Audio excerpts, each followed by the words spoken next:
Great! After 3 days of serious fog, I get a chance to play with my DJI Neo drone again. First thing to do is check if my fluorescent vest confuses it. I have a couple of cameras with sensors that detect when you're looking through the viewfinder, and they can be triggered by this vest at 30 centimeters or so. Let's see if the DJI Neo gets confused. I'll stick it in follow mode and see what happens.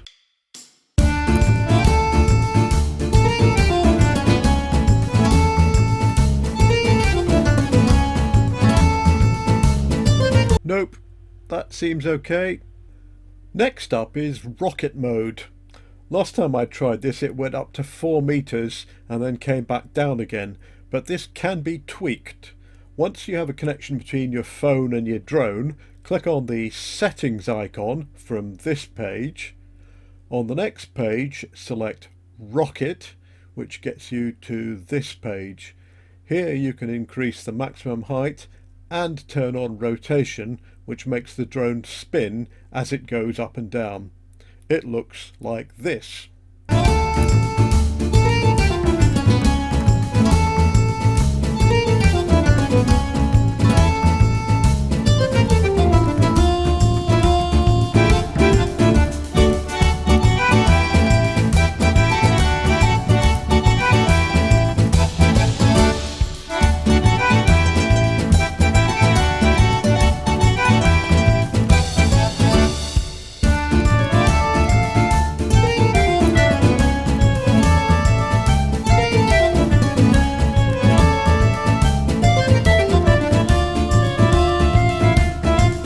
You may have caught a glimpse of grey plastic at the bottom of the picture. I'm not sure, but I think the drone was struggling to stay level in the wind, forcing it to tilt so much that the camera was at the limit of its tilt. Not sure. Then I tried tweaking circle mode. As I remember, the radius of the circle defaults to 2 meters, which is fine for selfies but doesn't capture much of the environment. You can increase this to 20 meters, so I did. However, there is also a height setting that can be set to low or flat. I think I chose flat, but the manual doesn't say much about this. It looked good, but it didn't end too well.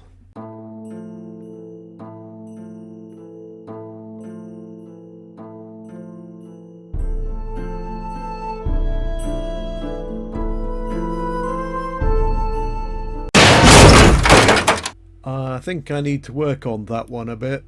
I believe it is possible to fly the drone manually to any height and then engage circle mode.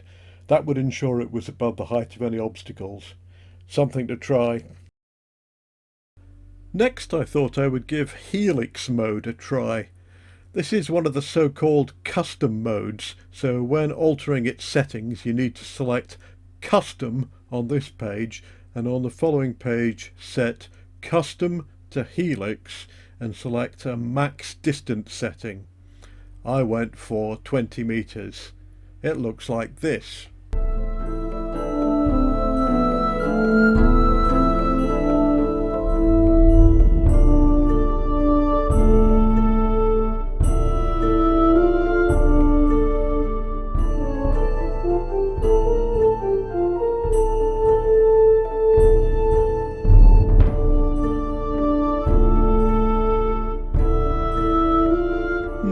I like that. Now back to follow mode. But will it follow me when riding an e-bike? Let's find out. The settings for follow mode are follow distance, which I set to close, and follow height, which I set to high, although the latter doesn't seem to do all that much. It flew only just above my head. It may have a bigger effect when the follow distance is medium or far. I'll need to try that. Later on, when cycling along paths lined with trees, I switched to low, which worked most of the time. Here's how it managed.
At that point the battery died, but not before it auto-landed gracefully on the road. Thankfully there wasn't any traffic, but it would not be great if a car came along and squashed it, so in future I will stick to quiet bridleways, or at least make very certain I have a fully charged battery. So, having changed the battery, I went back the way I came, with the drone following behind. I think the farmer on the quad bike thing was a bit puzzled, since nobody appeared to be controlling the drone.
Well, that was fun.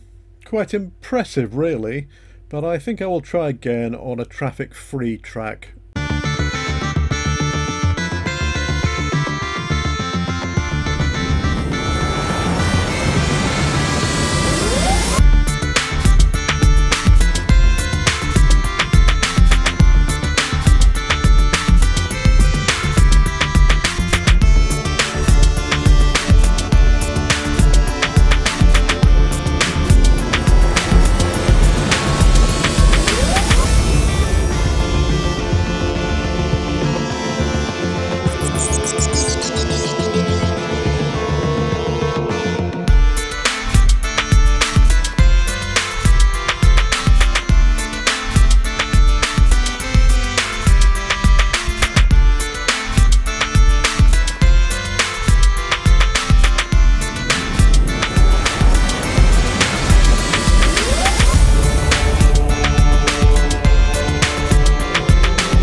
then my last battery died. I think the drone did pretty well. It didn't lose me once. The only time it had any trouble was when I had to cycle right through some overhanging branches, and I was struggling at that point. So I think that proves the point. I hope you enjoyed this video. If you did, then please subscribe, like, and click that little bell, whatever. Bye.